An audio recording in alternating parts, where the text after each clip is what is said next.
In our study of the synthesis of yoga, we are in the chapter titled The Lower Triple Purusha. And to recapitulate, this chapter comes after a discussion across several chapters of how the oneness which is realized in the highest divine consciousness can lean down to embrace all of reality, experience its full diversity from the poise of oneness without losing oneness. And for this purpose, Sri Aurobindo first took the first great division, which is experienced across all the planes of consciousness, which is the division between the poise of the Purusha, of pure consciousness, and Prakriti, which is power of consciousness, energy of consciousness, which creates the whole form and worlds. This distinction, this division is so radical if you go to the root of it, that it is even described in this way in the traditions, that the pure consciousness, being purely conscious, does not act, does not move, does not exercise anything. It is unchanging. On the other hand, Prakriti, being power of consciousness, energy of action, is always in moving, always in movement, always creating, never still. And so the two are posited as contraries to each other. In the earlier discussion, Sri Aurobindo had shown how these two can be seen as complementary aspects of the same consciousness. The consciousness dynamizing itself becomes Prakriti. Prakriti, standing back from its own movement, becomes Purusha, soul, and nature as partners, but two aspects of one. This being the earlier discussion, he had then shown how the various relations between this consciousness and power of consciousness make for various kinds of experience. And when these various relations are experienced on the scale of the universe, we experience in the universe many planes, many gradations. So, in the physical plane, for example, the Purusha consciousness allows itself to be overwhelmed by the energy of movement, and it feels as if it exists because there is activity. Because of process of nature, I become conscious. Otherwise, I would never be conscious. And this is the nature of the physical domain. In the vital domain, the relationship shifts. And there, the experience of nature is energy and not rigid form. And so, everything in the vital consciousness is experienced by the Purusha as the result of this continuously changing play of energies. Unlike the physical world where everything is experienced as forms and relationships of forms. Similarly, in the mental domain, we have the experience of thought and awareness and idea, which are the way by which consciousness knows itself but also acts, and so on, a hierarchy of planes. We saw earlier also Sri Aurobindo's description of what makes for these planes. And if you recall, he says how he defines how the planes of consciousness are actually created. And he says that the various relationships between the Purusha and the Prakriti are the cause for the sense of various worlds. Every possible relationship that the Purusha can have with Prakriti, it becomes an entire domain of experience. And this domain of experience is characterized by three things in Prakriti: the nature of being, what is this substance made of? Matter, rigid, or life force, or mind. And second, the energy of consciousness which works, and what is the character of that energy. And the third is the delight of their self expression and their play. And based on the relationship between these three, you have the sense of different worlds. In the highest, where all is revealed, it is Sat Chit Ananda, existence, which is consciousness, which is bliss. And the Purusha and the Prakriti are only one represented in two aspects. As you come down the scale, the delight becomes more and more limited, consciousness becomes more and more limited, existence becomes more and more narrow and bound, until in the material plane, delight is as if lost. Consciousness is a momentary glimmer, almost unreal, and existence is bound in rigidity of form. So, in this way, he has shown how, based on one common principle, all the planes are created. Having seen this, we then came to the chapter, the last chapter that we were going through, which was the relationships of these planes. And now here he describes how the human consciousness emerging in these three lower planes experiences itself coming out of this bound condition, and what are the means by which it can open itself out to its own higher possibilities and change the relationship between Purusha and Prakriti. No more bound and product of matter, but now liberated and master of its own freedom and delight. This is the passage we are at now, and he described in the last portion that we read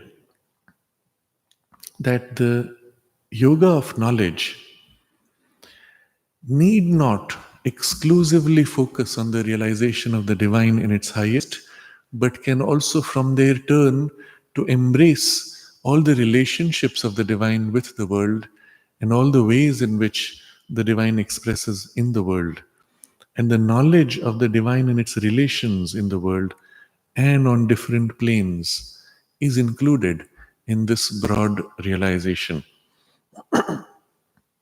So, to rise to the pure self being steadfastly held to as the summit of our subjective self uplifting, we may from that height possess our lower selves even to the physical and the workings of nature which belong to them.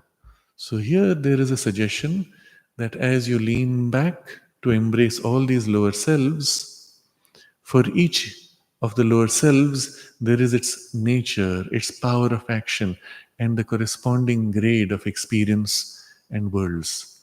And so the suggestion is that there are two sides to the knowledge. There is the side of the knowledge embracing the soul that we are on all these planes, and then the side which is the experience of nature on each of these planes.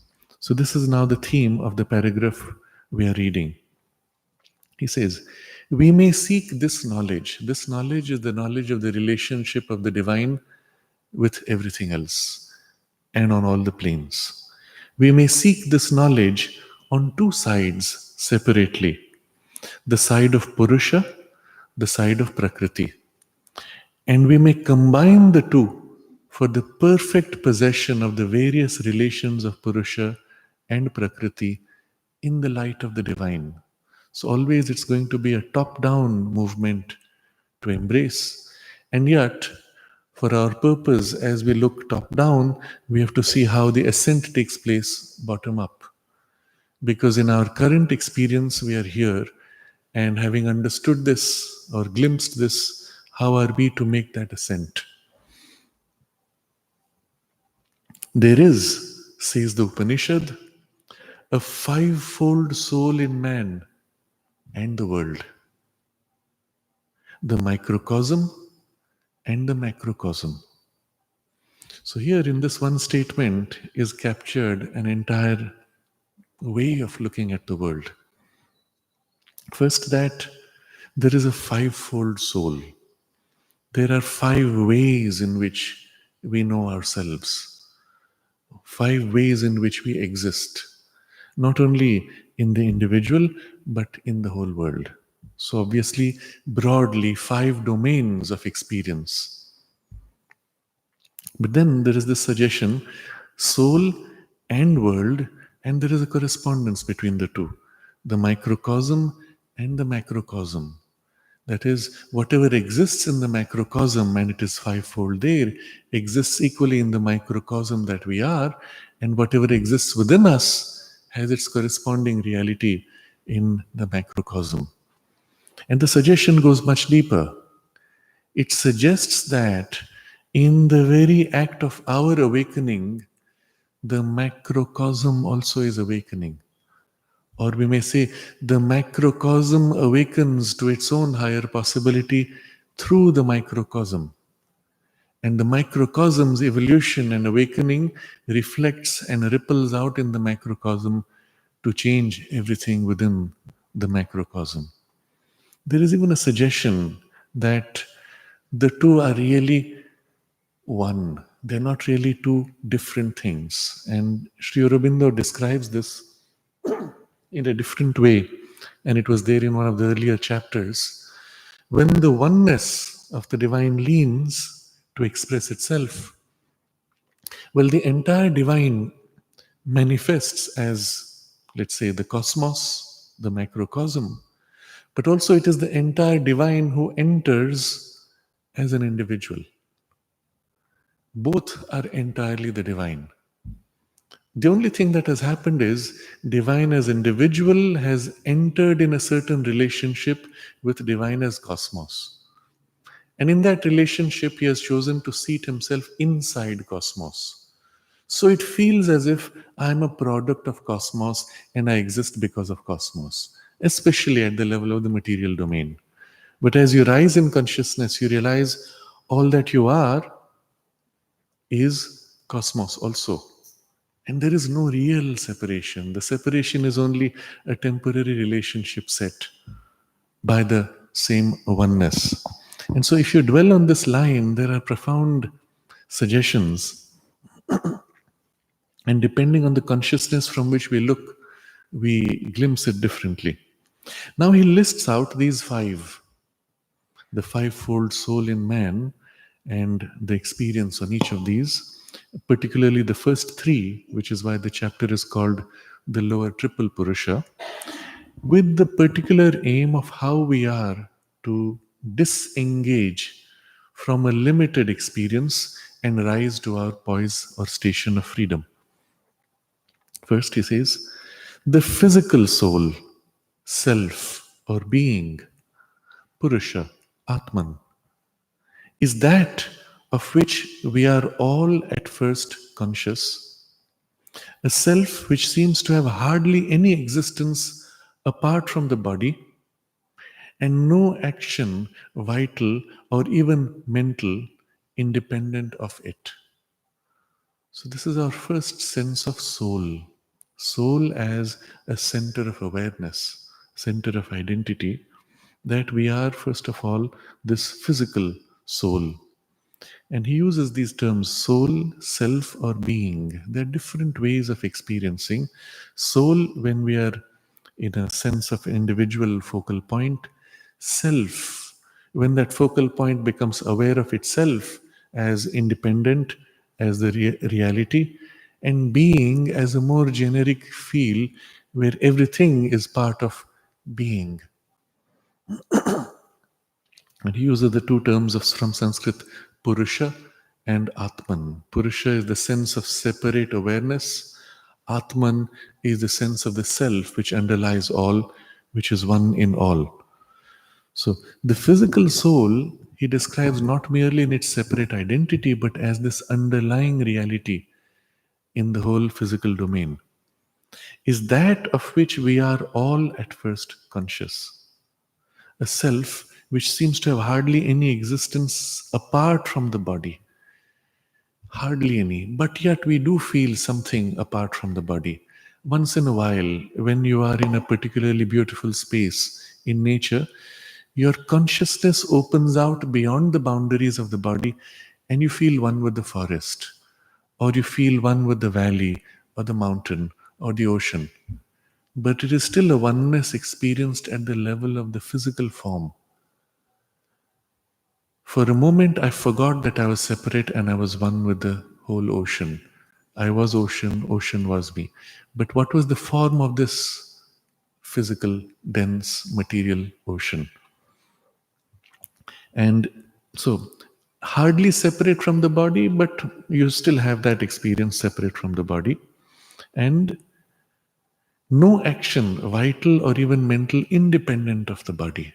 Anything you wish to do, any action, somehow your body has to register itself. Even an emotional reaction, which, if you think of the subtle bodies, the emotions take place in the subtle body, in the vital sheath, or the thoughts take place in the mental sheath.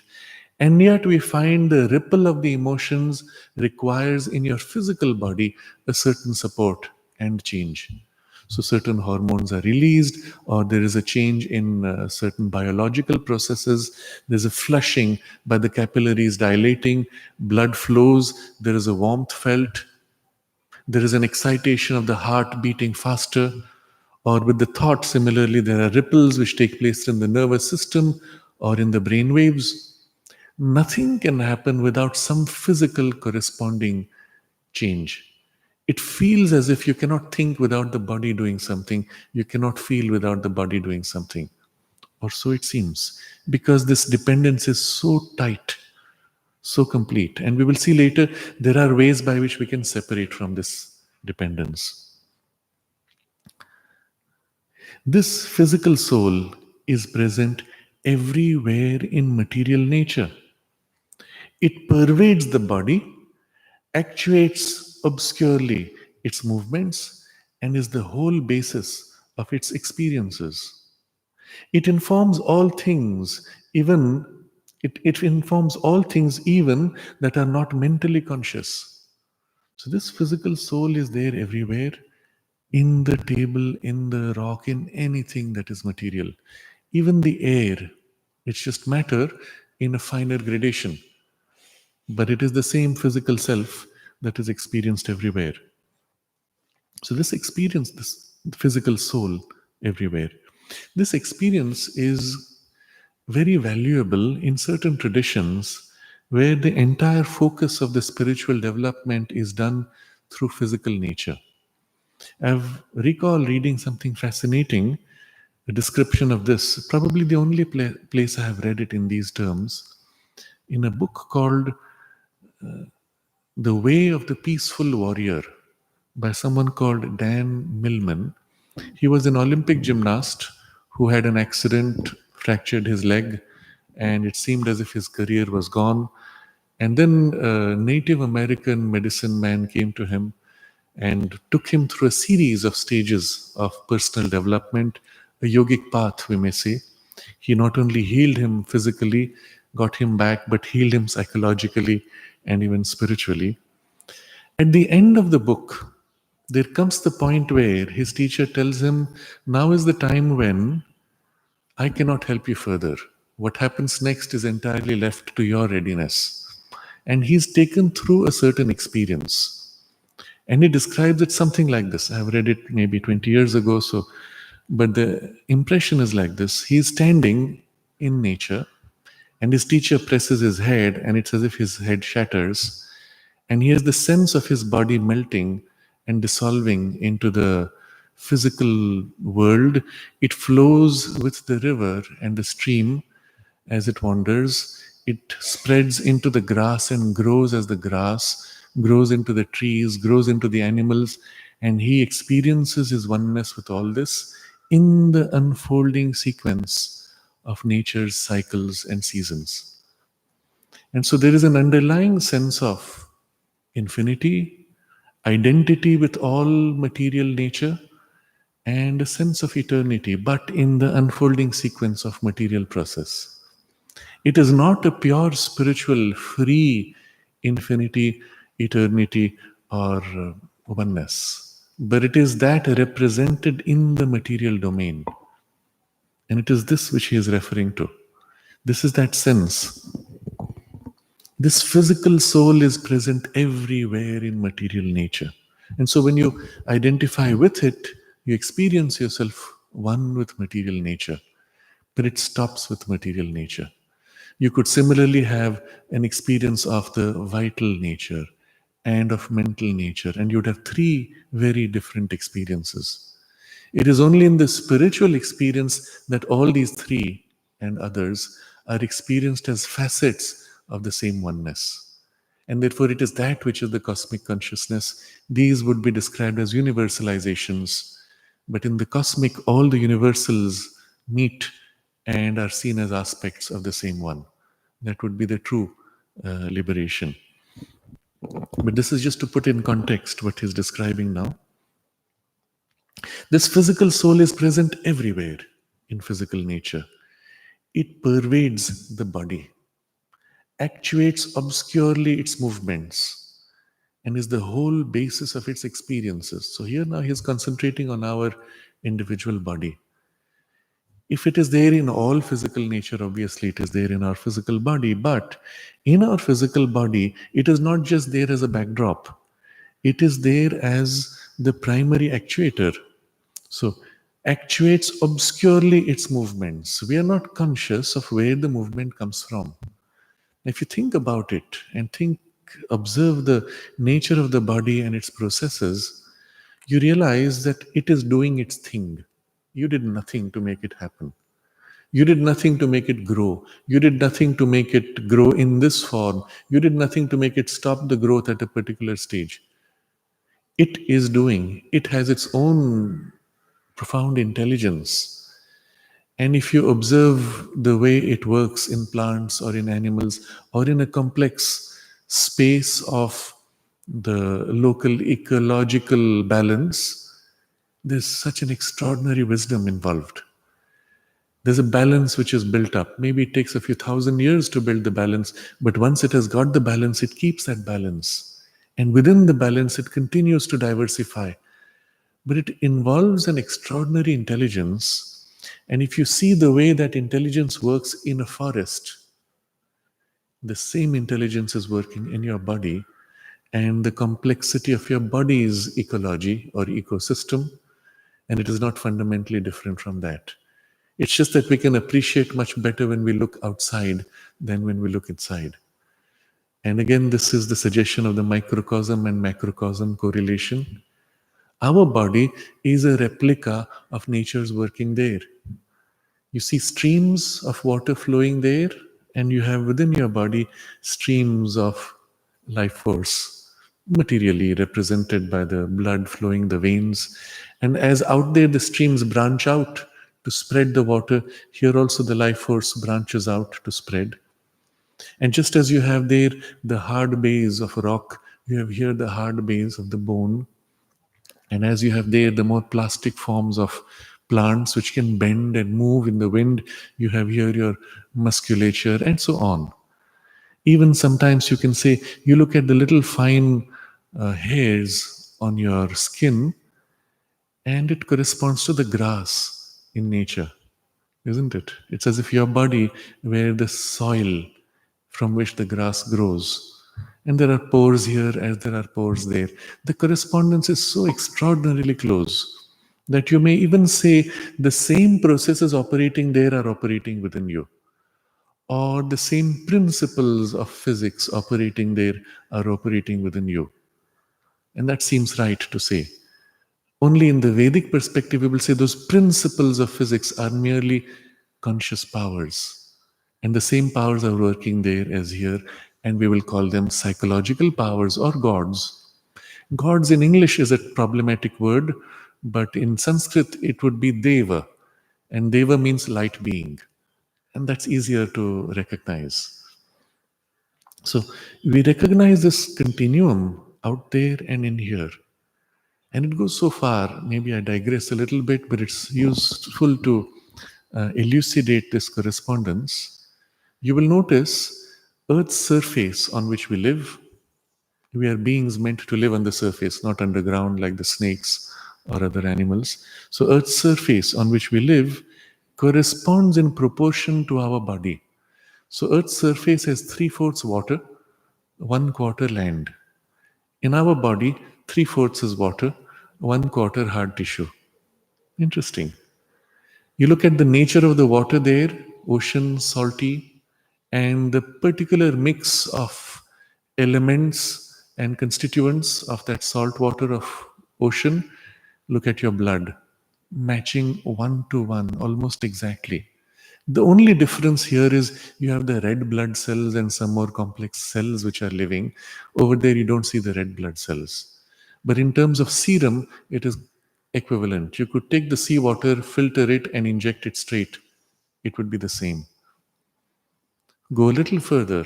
Look at the air which is in the around the earth. The total quantity of air calculated around the earth, and compare it with the size of your lungs. If you had to breathe in one lungful and expel, breathe in one lungful and expel until you consumed all the air around the earth, the number of breaths that you would have corresponds to the number of molecules of air inside your lungs.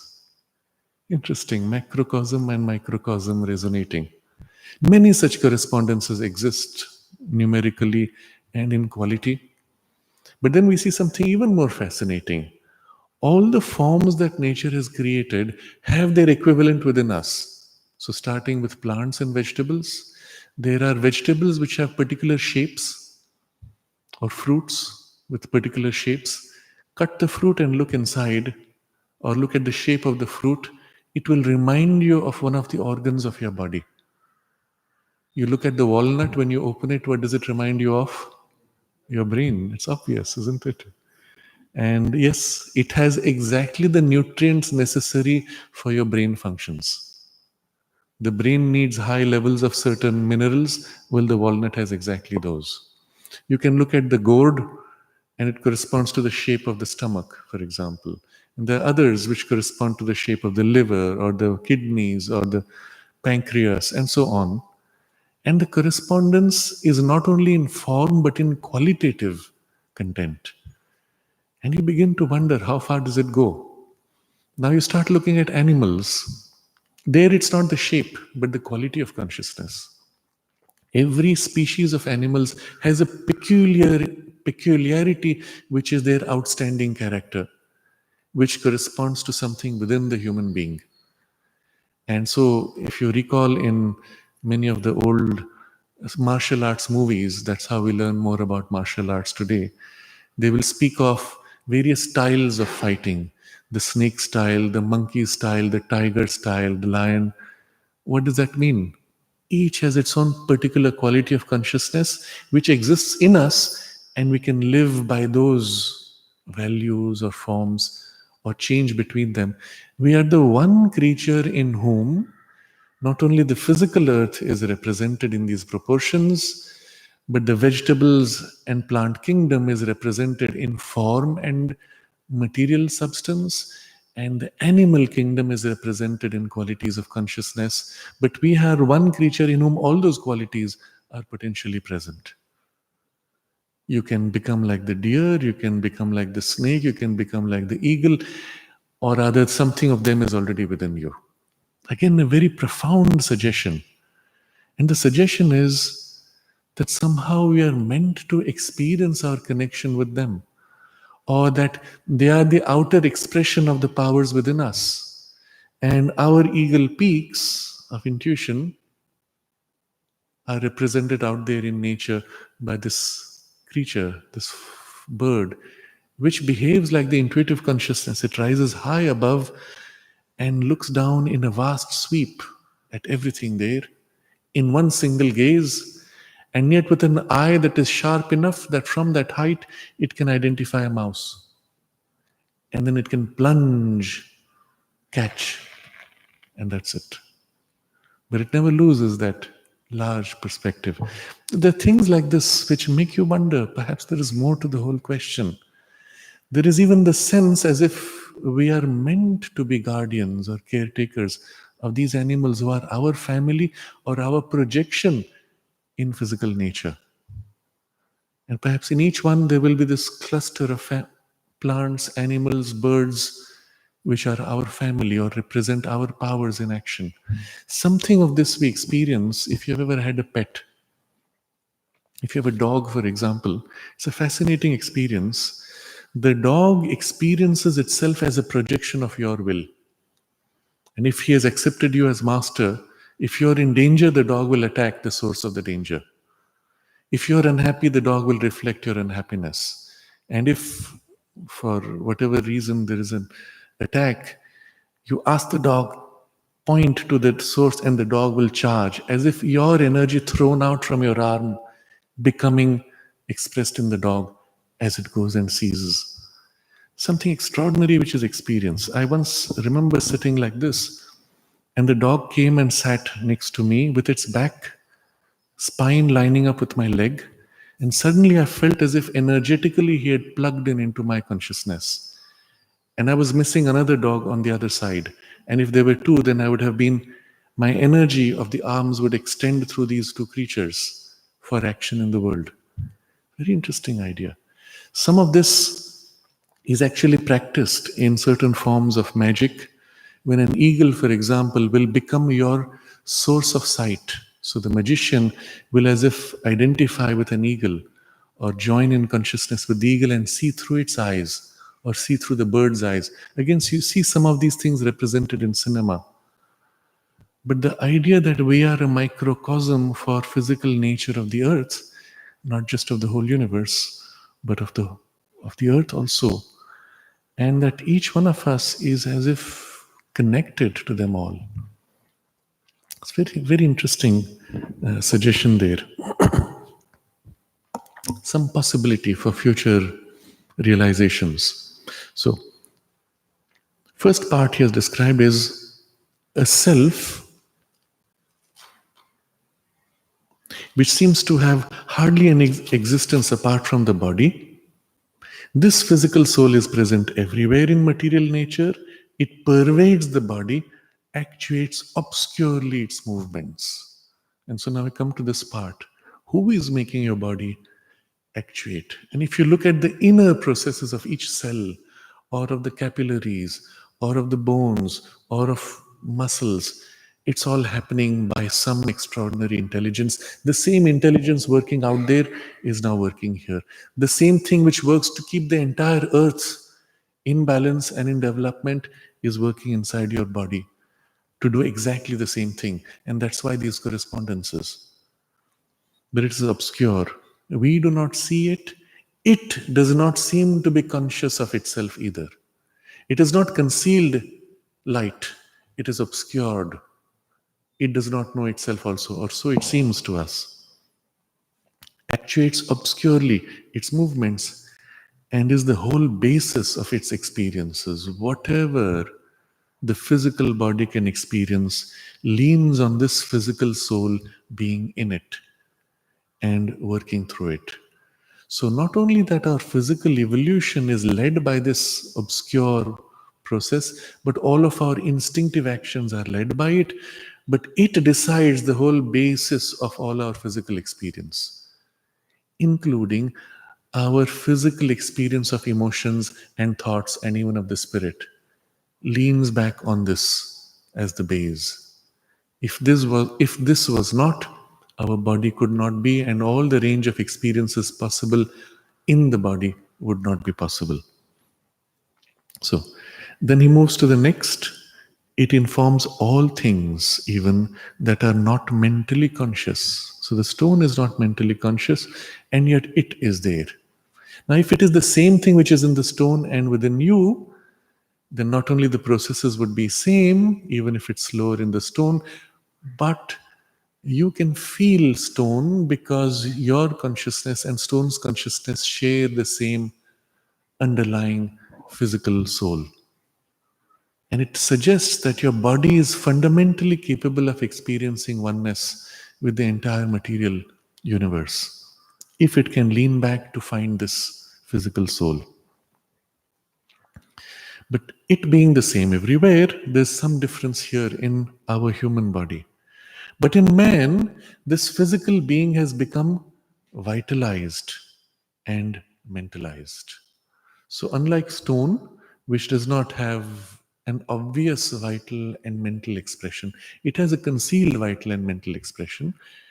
But in the human being, it has taken on an overt form. It can express directly emotion and thought in body or as if off body.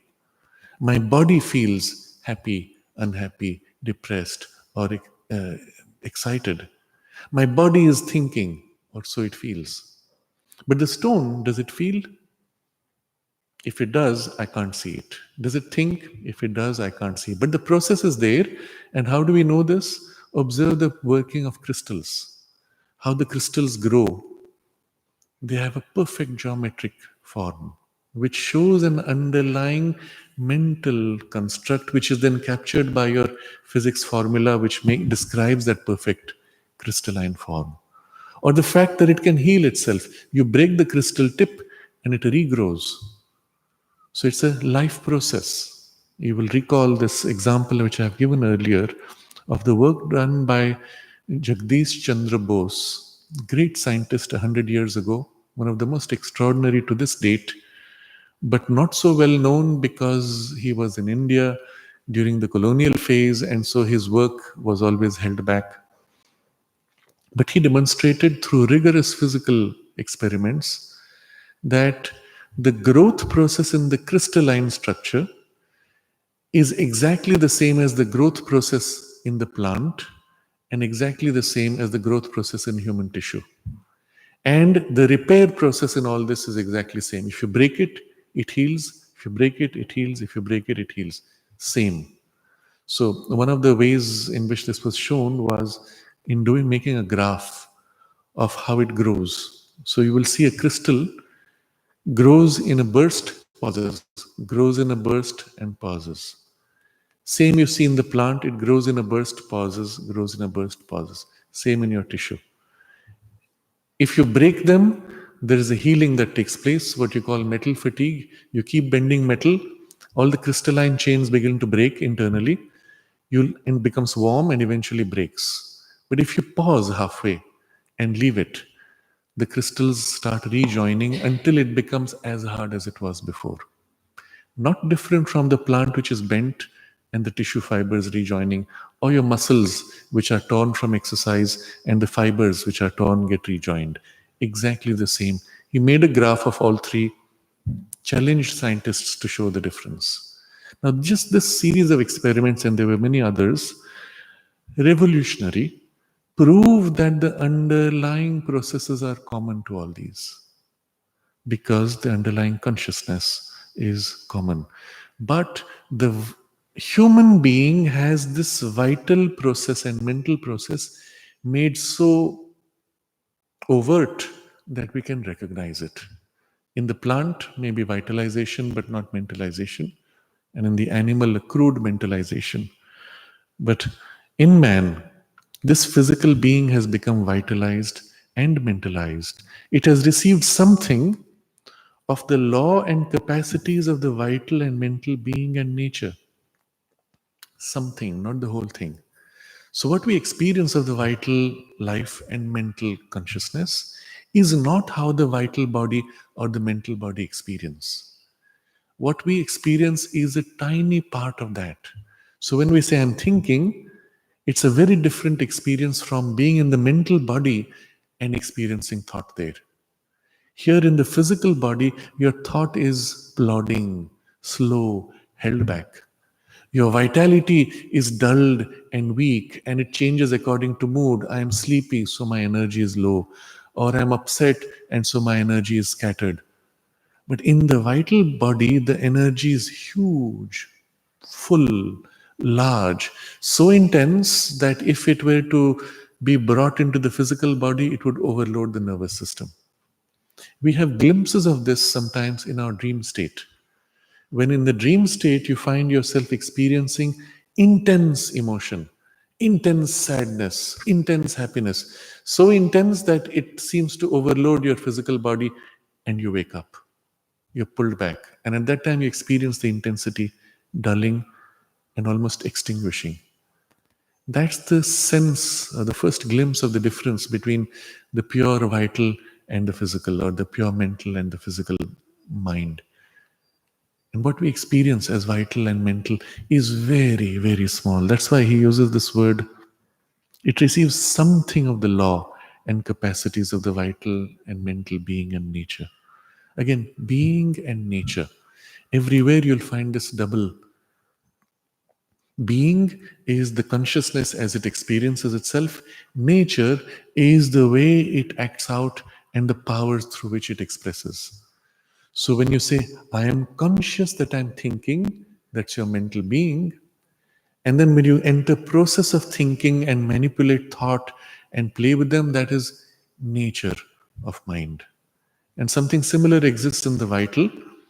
I am conscious of the life force within me, and I am life force. We can get something of that. That's your vital being. And then there is the energy of the life force in movement, in drive, passion, excitation, desire, repulsion. That's nature of the vital.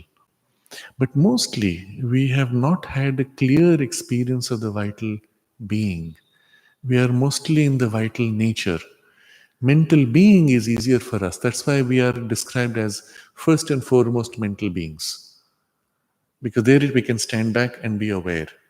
But a similar experience can be had in the vital, and it's your first step towards mastery of the vital nature. If you can stand back from the vital experience itself and experience the pure, silent, vital consciousness in itself and settle in it, that's vital being. And having had that, it can turn to vital nature and begin to wield, control, or modify it, master it eventually. Just as unless you're aware of your awareness in mind, you cannot change your thoughts or control them. As long as you're lost in the thought, you are swept away by the thought process. A similar thing exists in the physical body also. In the physical consciousness, there is physical being, and then there is the nature of physical being, physical nature, we will say. And we are mostly aware of physical nature.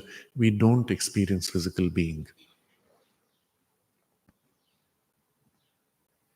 So he is describing here capacities of the vital and mental being and nature, of which we experience something. But its possession, that is, its is the physical being, its possession of them is derivative, superimposed, as it were, on its original nature, and exercised under subjection to the law and action of the physical existence and its instruments. Remember, he's talking of physical being, comparing with vital being, mental being. Physical nature, comparing with vital nature, mental nature. We have got something of that experience here in the physical being and physical nature. But he says, its possession is derivative, superimposed, as it were. You've derived from your subtle body some part, or you've taken some of its activity and superimposed on the physical. Almost as if you draw lines and something seems to flow along those lines, but the substance of your physical nature is unchanged. If you think about it, where in your physical body do you experience mind, for example, or life force? The whole thing is physical material. Where is life force? Do you see it? No, I don't. Cut it up, you will not find it. And yet you're able to feel it. So the feeling is as if superimposed, it is not part of the physical experience. You're able to feel your mind awareness and direct it into your hand when you want to. It's superimposed on the hand. The moment you withdraw that awareness, the hand goes back to its normal habit. Notice how you walk. And you may not be aware that you walk not symmetrically. One of the feet hits harder, or you lean to one side a little more. Become conscious and correct it. It will last as long as you have corrected it consciously. The moment you go back to your daydream or conversation with another, very quickly the body lapses back to its old habit. So, what you see is something of the mind consciousness superimposed, able to modify slightly, but as a superimposition, it's not part of your physical experience. That's why this word is very important. Derivative and superimposed, as it's were, on its original nature. So, the original nature of your physical being and physical nature is still the same, but and exercised under subjection to the law and action of the physical existence and its instruments. So, the moment you have acquired the ability to superimpose your mind on the body, the mind has put the body has put your mind under its subjection of its law. What is its law? I need rest. I need to sleep. I get tired after too much activity. And so mind is forced now to fall into this pattern. Left to itself in the mental body, you never get tired. Left to yourself in the vital body, you're full of energy. The moment you come into the physical body, the energy goes through cycles: sleep and rest, sleep and waking, activity and rest, or mind activity, depends again on the body. When the body is, let's say, dulled, mind becomes dulled. When the body is more supple, the mind becomes supple. So you will see one of the commonest features of our aging process is that the mind tends to become more and more rigid as the body ages. And notice it corresponds precisely to the time the body becomes less flexible, your mind begins to become less flexible. The decline of the mind's flexibility matches the body's flexibility. When the body is rapidly growing, your mind's ability grows. When the body becomes pretty much in balance after a certain age, the mind also ceases to grow. When the body declines, the mind declines. So, all this is bound in the physical law. Could it ever be different? Yes, it can be. We can actually train ourselves to separate from this dependence of body, live more and more freely in the mental awareness, even if it's superimposed but not bound anymore. And the mind can continue to grow. The vital can continue to grow as long as the physical supports it. It need not be bound to the suppleness and consciousness of the physical body.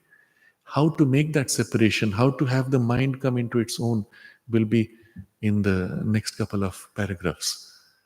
But first, we recognize that this is what has happened, and therefore, this dependence. Subjection to the law and action of the physical existence and its instruments. What are the physical instruments? Well, your organ of thinking is your brain.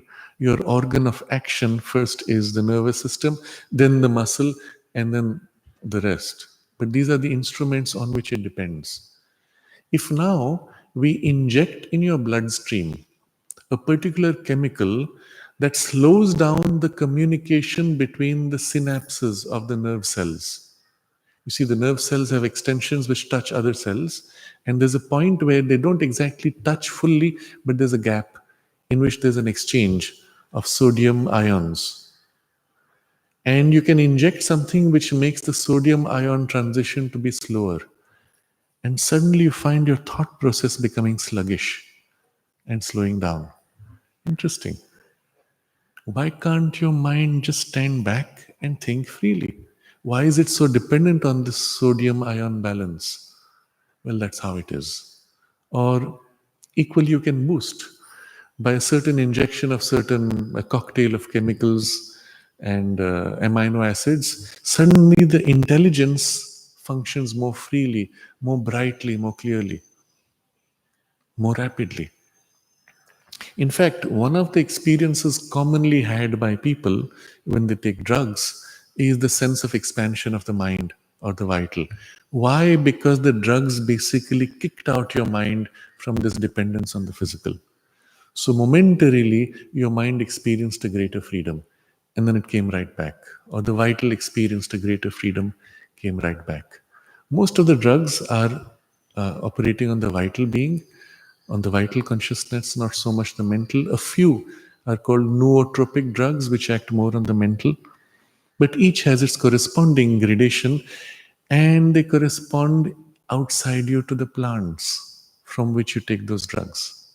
The plants represent those qualities or those grades of consciousness, and when you take those plants, they give you access to that grade by freeing up from the physical system. So, one of the conclusions that current science has come to, and this is brain science at its cutting edge today, they come to the recognition that it is not the brain which produces consciousness, but brain is the machinery that limits consciousness. It's the filter which dulls the consciousness and reduces it to a manageable level. And if you remove the brain, consciousness is so freed that it can no more manage to connect to the body. That's the current thinking, which is closer to the yogic experience, which he's describing here. Subjection to the law and action of the physical existence and its instruments. It is this dominance of our mental and vital parts by the body and the physical nature which seems at first sight to justify the theory of the materialists that mind and life are only circumstances and results of physical force. Once you've experienced this extreme subjection, it seems obvious that mind and life are the product of biology. So here again, his vocabulary is very precise. He says the body and physical nature. This is the two phrases. The physical being is what he describes as body. When the body experiences itself as I am. And physical nature is all the working of that consciousness. So it seems to justify at first sight. Again, we have to pause. Seems to justify only when you look superficially. But once you go deeper, you find very quickly the phenomena contradict this assumption. And this is the problem of current science. It stopped at the superficial view, justified it saying that's how it is. And then as it went on to evidence the working of the brain or the working of the emotions, it found, in fact, it is not true. I remember a very interesting conversation I had with a lady who was studying neuroscience, psychiatry, and she went through severe depression. And all of her studies had taught her that the depression is the product of chemicals. So she began to tweak her chemicals, and it didn't help. And it took her a while to figure out this is not true. And so she began a psycho spiritual process to correct herself and worked herself out of the depression to be free of it. And the experience is its own evidence. Chemicals can only nudge you a little bit here and there. But after that, it is this other process which has to take over, without which you remain exactly where you were, because the depression was not caused by chemicals. Rather, the state of depression reflected itself in chemical processes. And to the extent that the chemical processes become self-sustaining and repetitive, from the body, it holds on to the depression and makes it fixed. And this is the basis of so many psychosomatic disorders.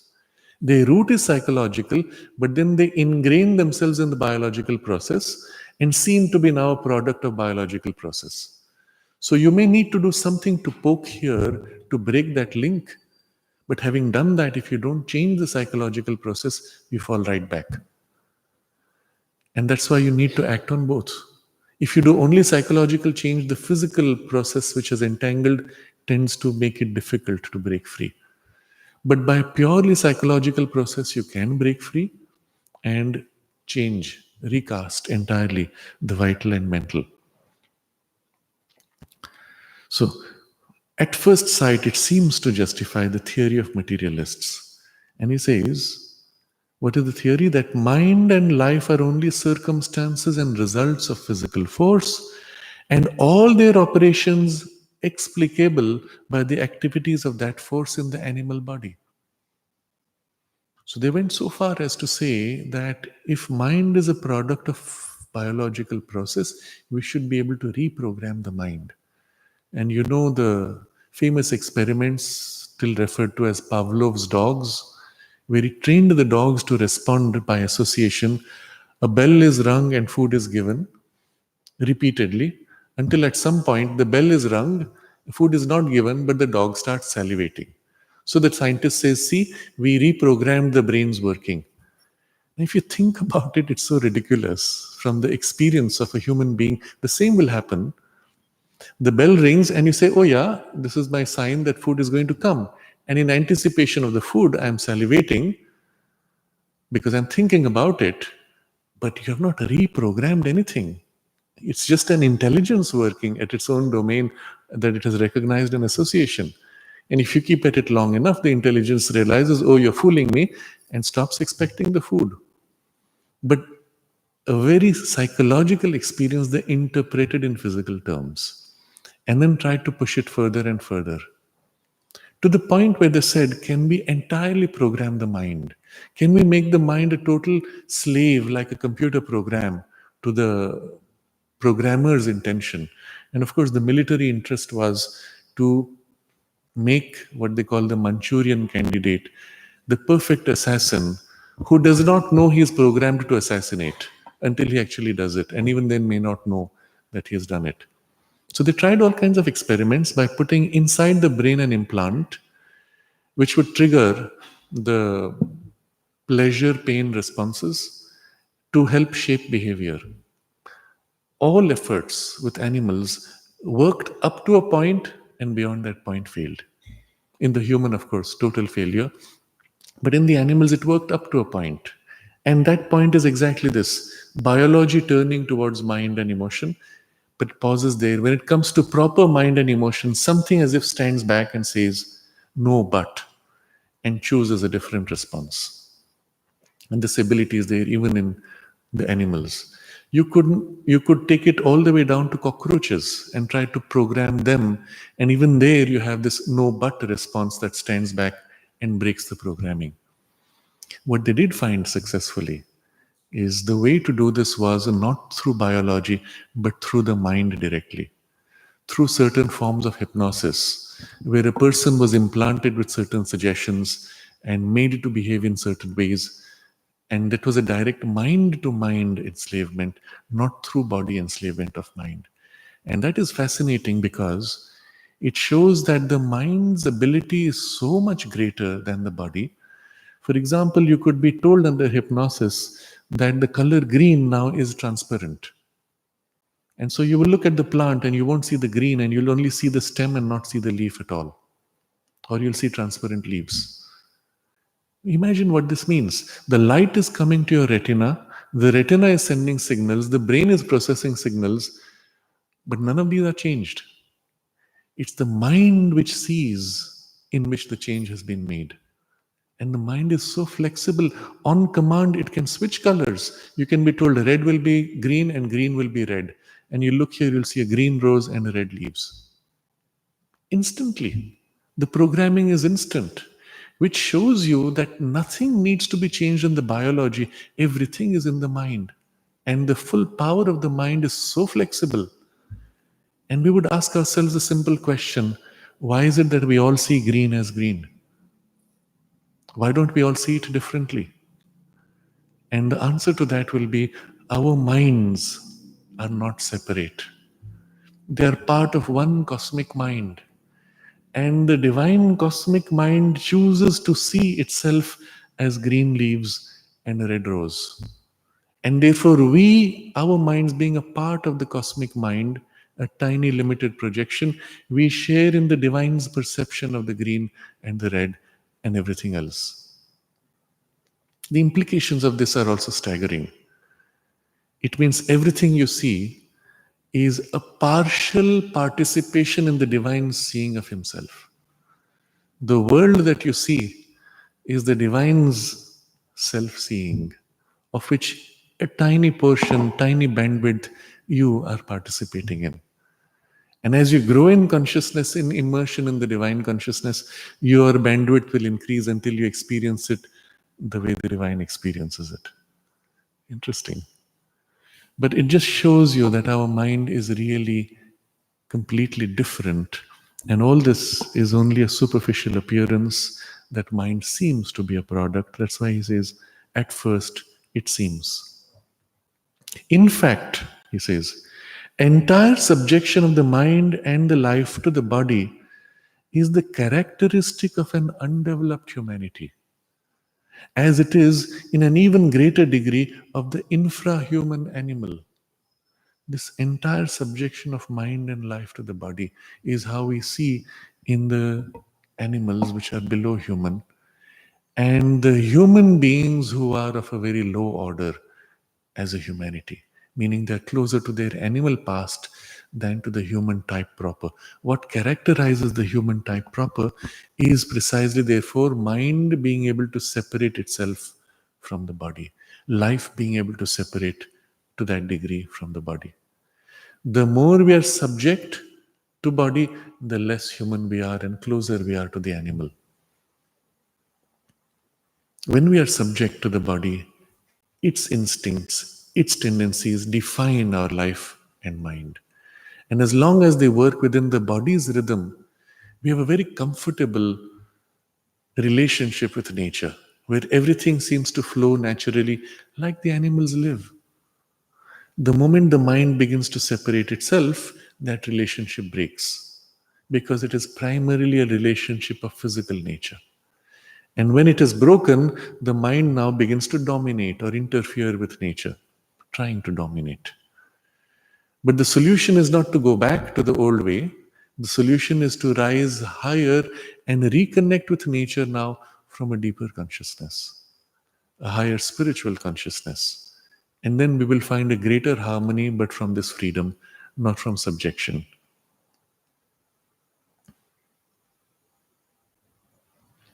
According to the theory of reincarnation, now he extends this idea. He has described lower animal and then the lower grade of humanity and the higher normal grade of humanity or higher, defined by how much mind is subject to the physical or how much it is free. Now, this he extends not just in the physical body, but after you quit the physical body. If you are living in a consciousness or mind which is subject to physical nature, what happens when you leave the body? According to the theory of reincarnation, those who do not get beyond this stage in the earthly life cannot rise after death to the mental or higher vital worlds, but have to return from the confines of a series of physical planes to increase their development in their next earthly existence. So, what this means is, if in your consciousness you're living more in the physical consciousness, your mind awareness is formed by your physical consciousness and subject to it. When the physical body is quit, you're still in the same grade of consciousness. But if in your physical life you have grown enough that your mind is no more subject to the physical consciousness, when you quit the physical body, your mind remains where it is, free of the physical domain. So when you look at it this way, let's say you make a partition wall. Here you are in physical body. Now you knock out the physical body, but all the rest carries over. It's obvious that if you were subject to the physical consciousness, being knocked beyond out of the physical body, you would remain in the same grade. And where is that grade? And use this phrase, series of physical planes. That's where you remain confined, because that's all you have evolved to. Or if you have grown higher into the vital or mental realms, freed from the physical subjection in your living physical life, when the body is knocked out, you continue on that plane. And so you have access to the higher vital or mental domains because you've already lived in a grade corresponding to them while in the physical body.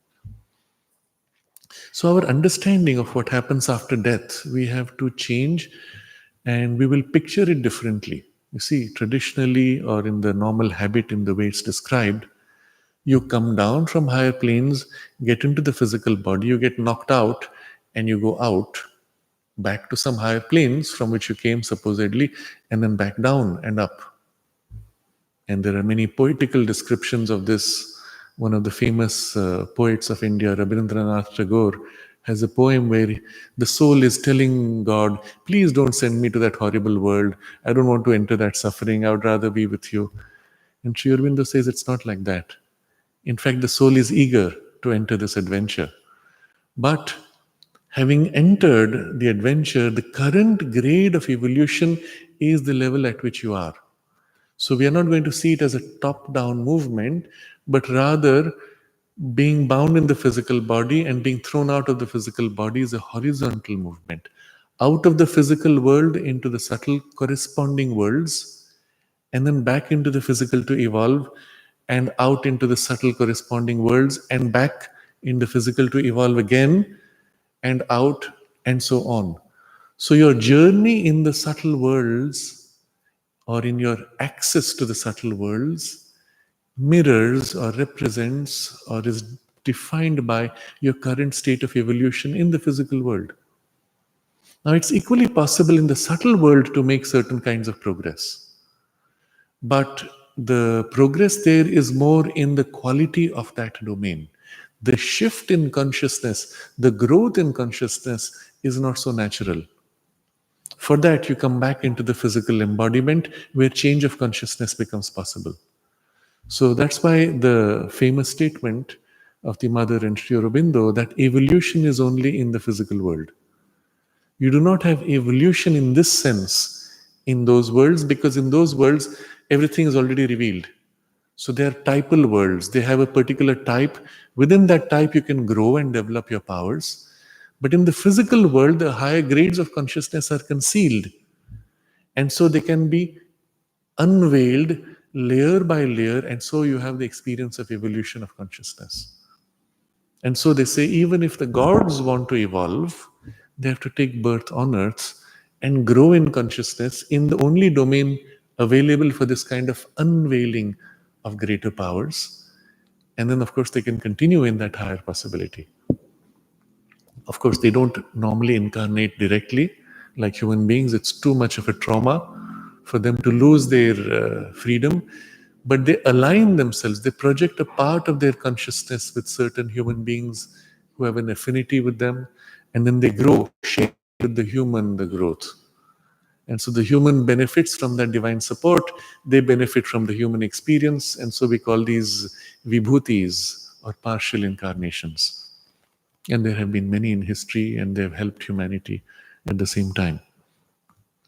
But this picture he gives is interesting, that those who do not get beyond this stage in earthly life, and this stage is when the subjection of the mind and the life to the body is your characteristic, then they cannot rise after death to the mental or higher vital worlds, because that part of consciousness is not developed. So let's review the importance of our physical incarnation. This is your most opportune moment to develop access to higher states of consciousness while embodied. That when the body is removed, you are continuing in that higher consciousness and can access worlds of that level. In many of the occult traditions, they teach you methods to get out of the body or to access the subtle worlds. But what happens is you access domains corresponding to your current level of development.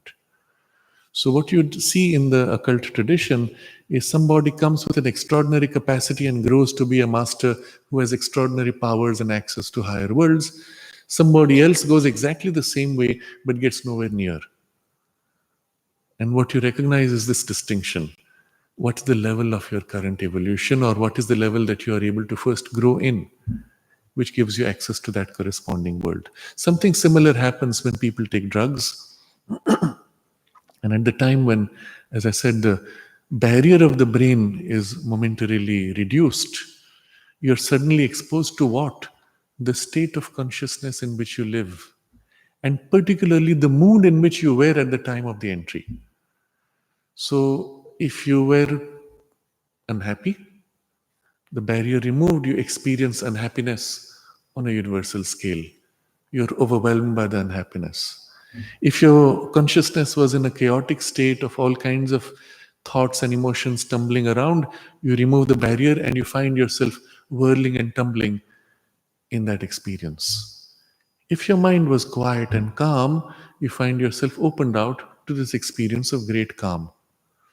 The problem, though, is because your barriers were removed and you've opened out to, let's say, a certain range of intermediate vital worlds, you find beings of those worlds can now access you. Even as you perceive them, they can perceive you. And then they can enter into some interchange, maybe attack or try to seduce you to enter into their worlds and get trapped into their constructions. And these are the dangerous spaces. So in the occult traditions, they will teach you, they will warn you, they will tell you what not to do. Never say yes. The being will simply come to you and say, why don't you come and stay with me? Just say yes and you can stay with me forever. And you'll be happy with me. And you never say yes. Huta had a similar experience, although the mother had not told her in explicit terms. She had put her protection. So mother wanted that all her paintings should come from a direct experience. So please do look at Huta's paintings of Savitri, which are displayed here. They've all come from a direct experience which mother gave her before she was allowed to paint, including her experience of death. She even narrated how mother said to her, "We are going to do these series which relate with Savitri's conversation with the being of death. And so you can't draw that unless you have experienced God of death." So mother says to her, "Tonight I will send him to you." And it's quite interesting. I had heard her recounting this long ago. She said in the middle of the night she had this footfall and the presence and the being walked around her bed a few times. She was scared, but she knew mother's protection was there, and it passed after that. But there were other experiences where mother took her into those subtle worlds, in the vital and other worlds. And so there she remembers being taken into a room, and in that room, it was like a room of trophies. People put on the wall the heads of animals they've killed. So here the wall was full of the heads, which were trophies, except they were human. And the beings there were very friendly, very nice. They said, "Well, why don't you come and join our world?" And they said, "Here's a little hole in the wall. Why don't you put your head here? Just put your head." And she said, "No, no, no." And another time she was taken to the edge of a pond, and there was a boat, and the being said, "Come with us, we'll take you into our world." And she said, "No, no." They just said, "Yes, tell yes, and we will take you." She said, "No, I belong to mother, I will go back to the mother." That was her protection throughout. But they teach you in the occult worlds, if you say yes, then the nature of the yes is the sanction. Unlike the physical world, where form can conceal intention, in the vital or mental world, form is not rigid. Form is expressive of intention. So when you say yes, it's not just an intention expressed, it is a power of action which binds you, therefore. So that's the reason why in the dream state you will find you know what a person is thinking or feeling before them speaking words, because everything is transparent, everything is open, so to say, because form is not rigid. So thoughts formulated, words spoken have immediately a power of action. Now, if this is true in the mental planes, when we live here in the physical body, and to the extent that our consciousness is bound to the physical body, the words tend to lose force.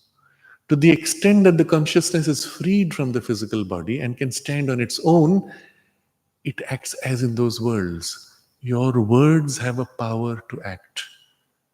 And that's why we are told to be very careful of what you say. Even in joke, you should not tell a lie or speak or conceive of even negative things, because it's a power which is released. So this is, again, you will see the connection here is microcosm to macrocosm.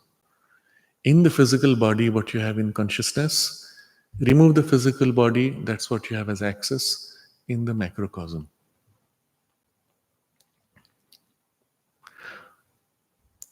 For the undeveloped physical soul is entirely dominated by material nature and its impressions, and has to work them out to a better advantage before it can rise in the scale of being. He's explaining why this happens. The undeveloped physical soul is entirely dominated by material nature and its impressions. What is to be done? Work them out to a better advantage. Work out these physical nature and their impressions to a better advantage. Meaning what? You have to move up. And so this takes us to the next paragraph.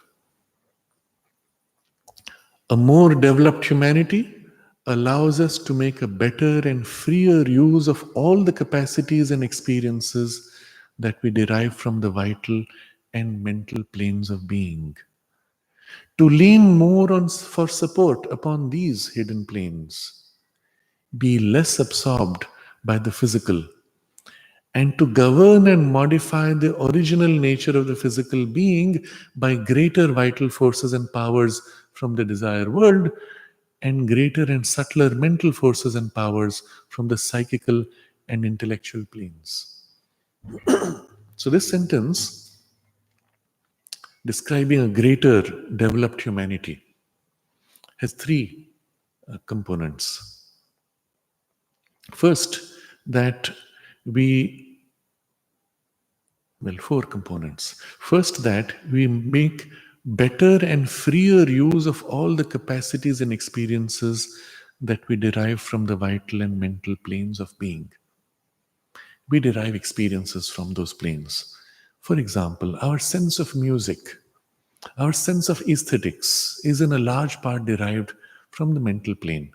It's there even in animals. They also sense the beauty of harmony of sounds or of forms or colors or even tastes through any of the five senses.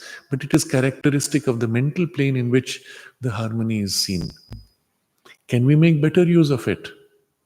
Oh, yes, it looks pretty. Ah, yes, it tastes good. You can stop there and you would be still the half animal man. You grow a little further and you go a couple of steps more to make beautiful, to arrange neatly. And the elements of the mental consciousness now can fill more and more in how you arrange. Not only aesthetic, but functional. Not only functional, but aesthetically functional. That's a step higher still. Many people can make it functional. Very few can make aesthetic. But those who make aesthetic are not always functional. Can you do both? That's much more difficult. It already requires an integration of the mental powers with the physical domain because functionality has to do with physical space, whereas aesthetics has more to do with the mental. And can you bridge the two? So you have access to certain powers, they may not be fully developed. Even if they're more developed, they may not be integrated.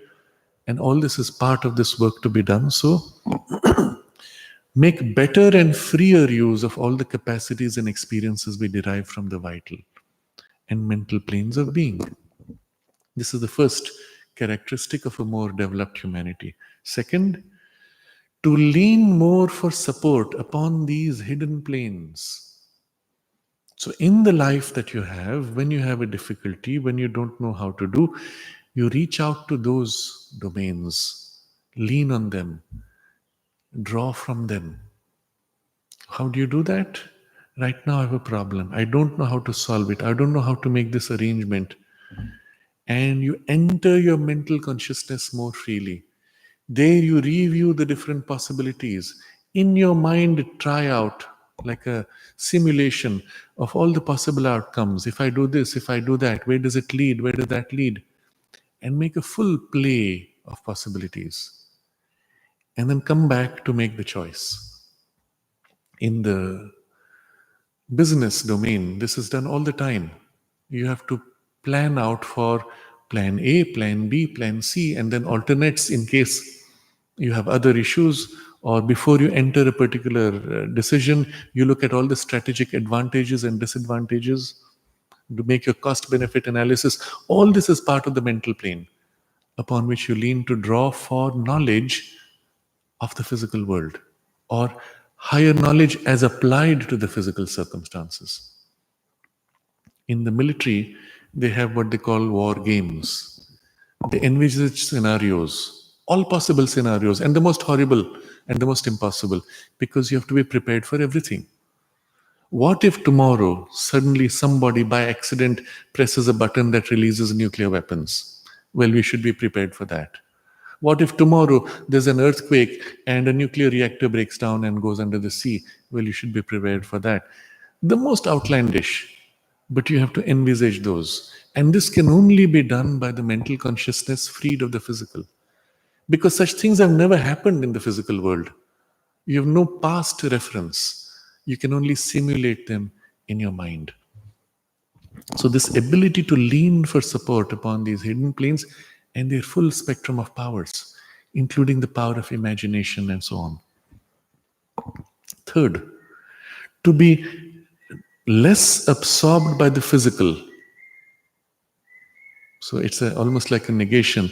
You're less absorbed by the physical, meaning you're more freed into the vital and mental. And then I put it as a fourth. And to govern and modify the original nature of physical being by the greater vital forces and powers from the desire world and greater subtler mental forces and powers from psychical and intellectual planes.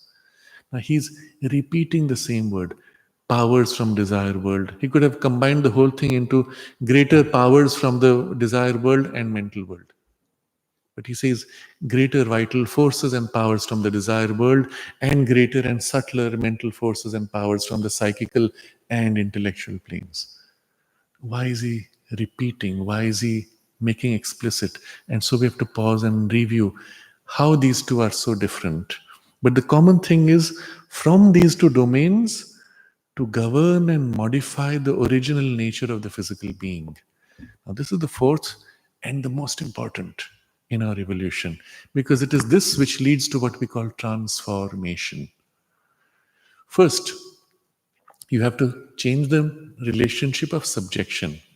Where earlier the vital and mental parts were subject to the physical, now you're reversing the relationship. The physical is governed more and more by the vital and the mental. And that takes time. As little children, we start with the first relationship. All of our actions, reactions are impulsive, drawn from the physical drive and moments in instinct. As the mind begins to grow, we begin to reverse this. We make mistakes, we suffer consequences, we face punishment sometimes, either overtly by people or by life. And then we say, but I don't want to do that again. I don't want to suffer those consequences. And you begin to restrain the impulse. Or a higher understanding of the mind and heart come in, and you say, I didn't realize that when I said these things, I was hurting you. I don't want to hurt you. And there's a shift and changing of that instinctive tendency. The instinctive urge of jealousy, of anger, or of needing to dominate others have not gone away. They're still there. If you remove this higher part, you'll find the person falls back to the animal instincts. But now they have been superseded by a higher power which is dominating them. Inside me, the jealousy rankles, but my mind says, no, I will turn this around and be generous, be appreciative, be selfless in my dealings. That thing over a time becomes either subdued and dissolves or remains hidden, buried somewhere to pop up and sometimes indirectly to control. So you have an appearance I put up of being nice, but inside the jealousy rankles. That's when you're a sophisticated thinking animal. But when the jealousy itself has been replaced by full generosity, then the nature of your physical being has changed. And that we will call a transformation by the vital influence and the mental influence. So he has used two words to govern and modify the original nature of the physical being. So, govern is one thing where this dominates the lower. The lower is not gone, but that decides and the lower obeys. Modify original nature is when the lower is actually dissolved and the new imprint of the higher values settles and becomes your physical nature. I no more experience jealousy and hatred or anger because the consciousness is so changed that those things look so silly and petty and crude. There's nothing in me that responds anymore. Then you will say, ah, yes, the original nature is modified. But it takes time. It takes time, especially if your training methods are still relying on the vital and the mental. But as we will see later, if there is the action of the spiritual which infuses the vital and mental, then the same thing can be achieved very rapidly. And sometimes, even within days, one can overcome certain patterns of habit which have been lifelong. And the evidence for this is very simple. That it can be done is evidenced by what I have described earlier through post hypnotic suggestions. Through post hypnotic suggestions, one can change the physical reactions to things, including even physical reactions to food. If you have a food allergy, under post hypnotic suggestion, you can even modify those. And that's part of the physical consciousness, which is subconscious to you. But that too can be changed. Of course, through a mental process, you could mentalize that reaction and overcome it. But through a hypnotic suggestion, you're able to do that quite easily. You're able to overcome certain fears which are so ingrained in your physical nature, fear of flying, fear of water, whatever it may be, with just a couple of hypnotic sessions. If someone else can put the suggestion in you, why can't you put the suggestion in yourself? What's happening during hypnosis is somebody else in his mind is accessing your physical consciousness or your subliminal part of the mind, and through it, the physical consciousness. If he could do it from outside, why can't your mind do it from inside? Logically, it should be just as easy. So there's a whole field called self hypnosis, where you repeat to yourself. But the difference is this: when you repeat to yourself, you are wondering, will it work? So you're implanting equally the doubt along with the positive hope. When the hypnotist comes, he comes with full confidence. I've changed hundreds of people. Your case is nothing. I can do it. It is his conviction, his shraddha, faith, which is imprinting into you and thereby modifying your consciousness. And it need not be done by hypnosis. It can equally be done by the doctor who puts the suggestion, don't worry, you'll get well. No problem. And he gives you the medicine, and with it a push of energy and conviction, and you're healed just like that. Except later you discover this doctor is a quack. He healed me, but now I just discovered he's a quack, and now his medicines don't work anymore because I've accepted that it doesn't work, or it's.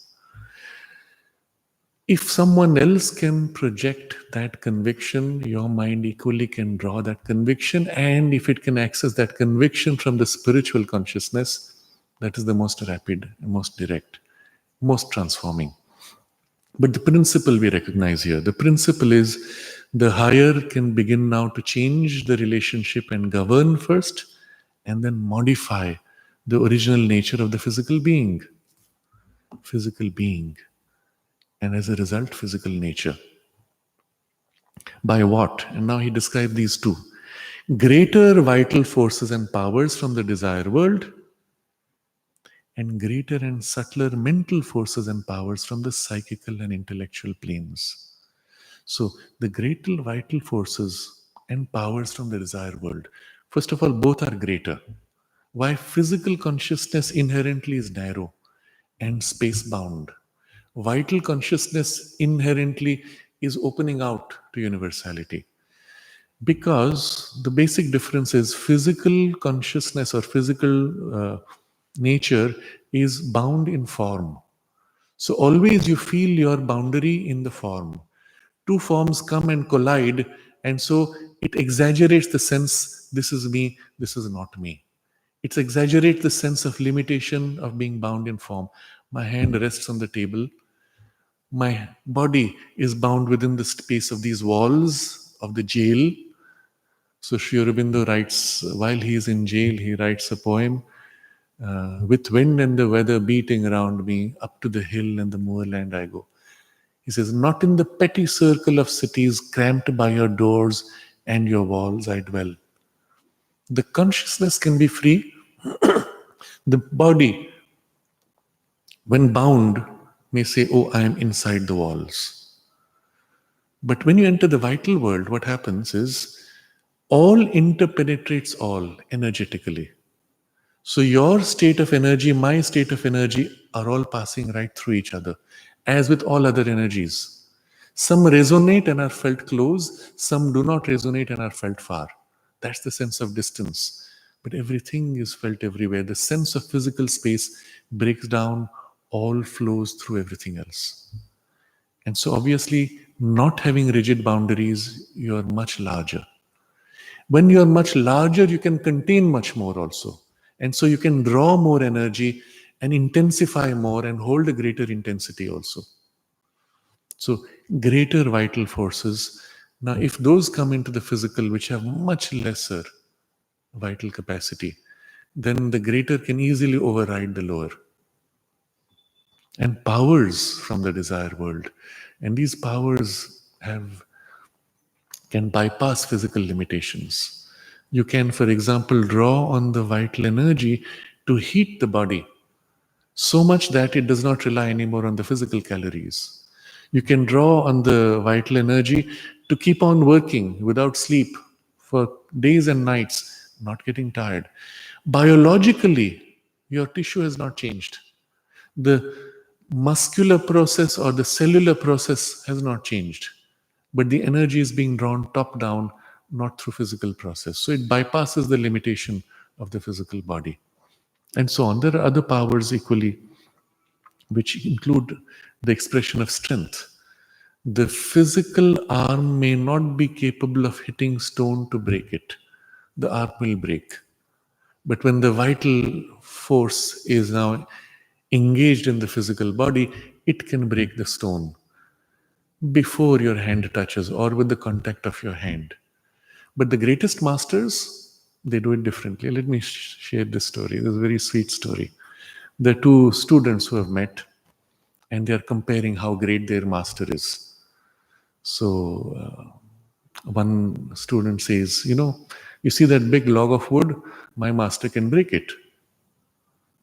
So the other student says, yes, my master can also break it. And let me show you, I'm his student. He takes a big hammer and slams it and breaks the piece of wood and says, see, this is my training. My master is so great. The other student says, no, my master breaks it without touching. The implication is, if the vital force is what does it, it can act through physical process or it can bypass physical process and do exactly the same thing.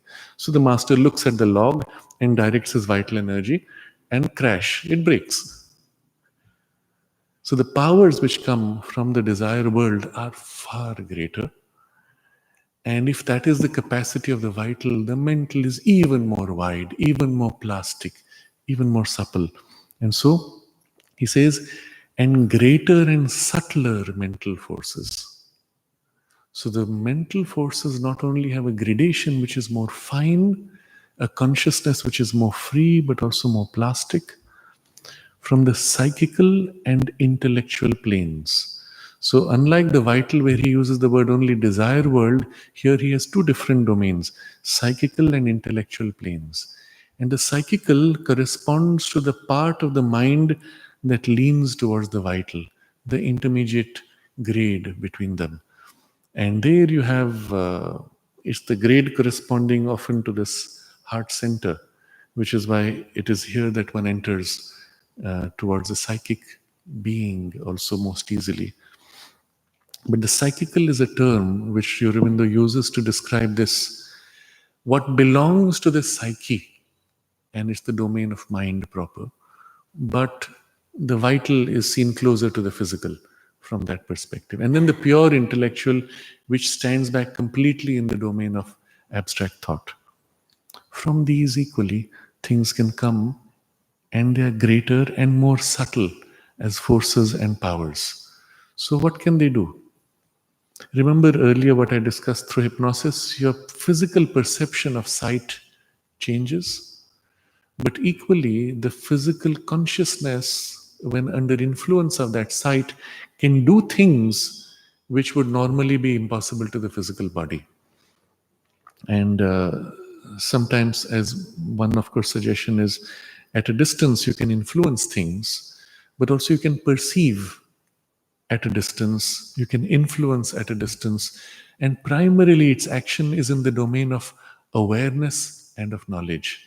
So this can act on a macro level where you're aware of things beyond, your senses can extend beyond the physical range, you can have knowledge and influence beyond the physical range in the physical world, or it can extend internally in your microcosm by changing the working within your body, for example, of the parts of your biological working. The intelligence which holds the balance of your biological working can be modified. For example. And this gets into a space which is a little confusing for people, but it is still there as a valid space of experience. I'll give one example, which is from medical records that show a person who is possessed by multiple beings. When the being changes, a different being possesses, with it, of course, the appearance changes slightly, color of the eyes change, voice changes and certain postures and behaviors change of the physical body, but with it, illnesses change.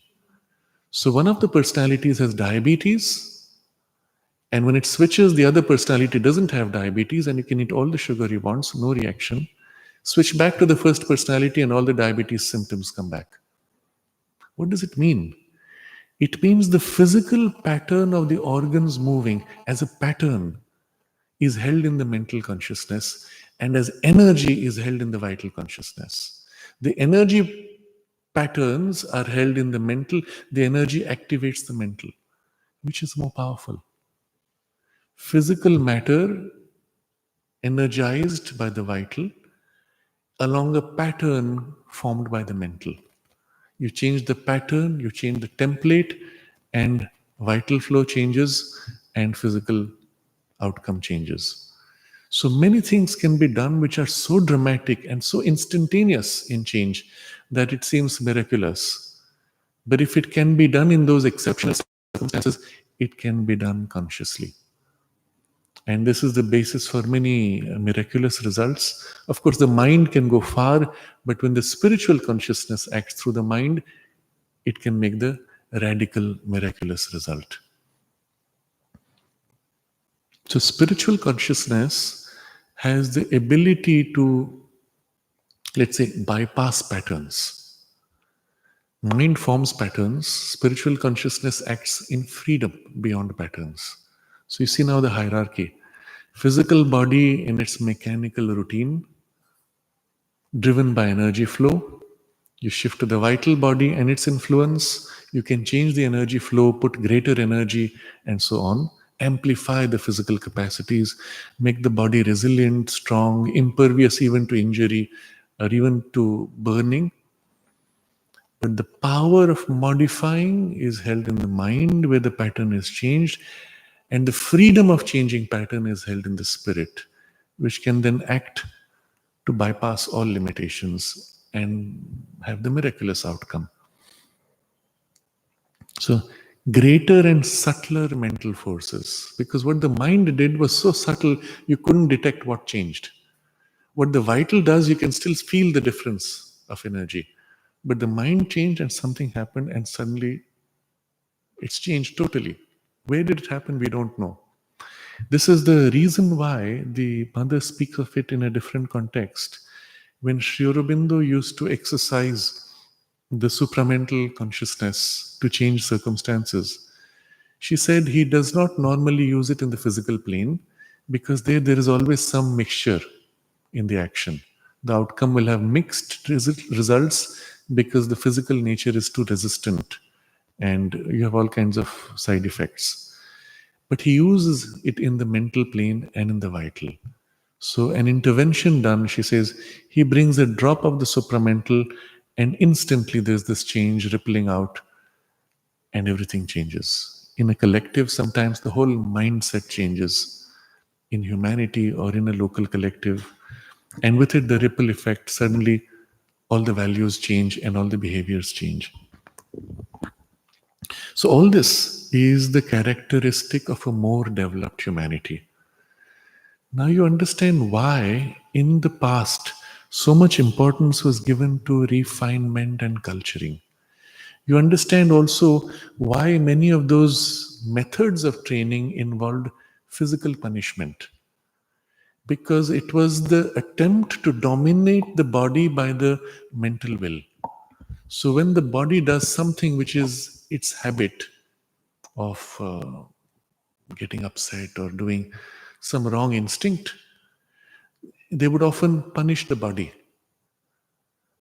Hard pain of some kind, denial of something, and to teach the body to behave itself and subdue its nature to the higher mental will that says, I will insist, stamp out, crush this resistance of the body. But it's a violence which was acceptable in a culture or an ideal that saw the physical world as inferior or illusory. So you could punish the body to separate the mind, free it from the entanglement to be able to now access higher realms. But if our goal is to manifest the divine, this has to change. You have to change the relationship. This kind of brutal punishing will only drive the physical consciousness into greater inertia and darkness. Instead, you have to awaken in the physical consciousness the higher aspiration. And this can be done either by infusing from the mind in the body, or by the awakening of the inner psychic influence, or by the spiritual light which can act through the mind and through the psychic.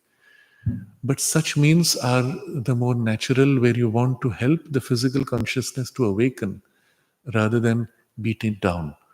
But we understand why that kind of training was prevalent and what purpose it served.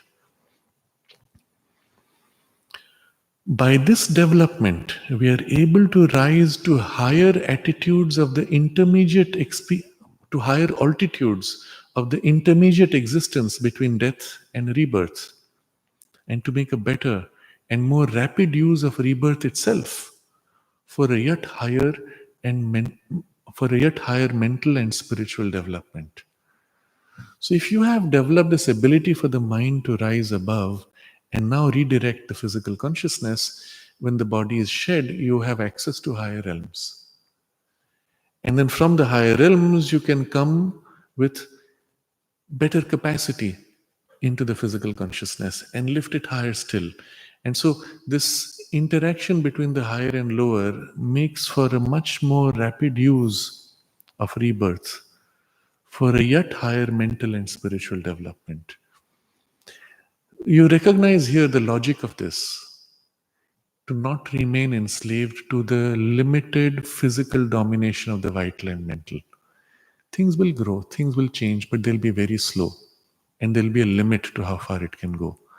But the moment you've reversed this relationship and brought in these higher powers, then the physical changes, and with it, all its support for the higher ranges begins to grow as the physical becomes more and more vitalized, mentalized, and spiritualized, psychicized.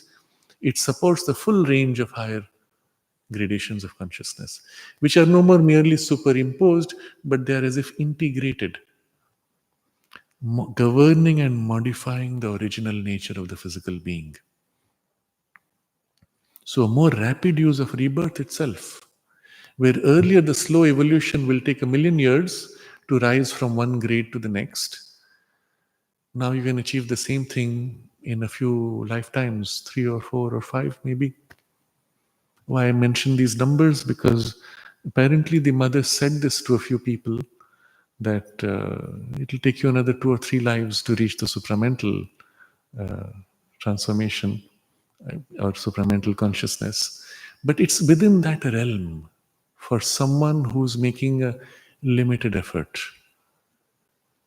But if you are able to make an exceptional effort, then even within a single lifetime. What would otherwise take 1,000,000 years?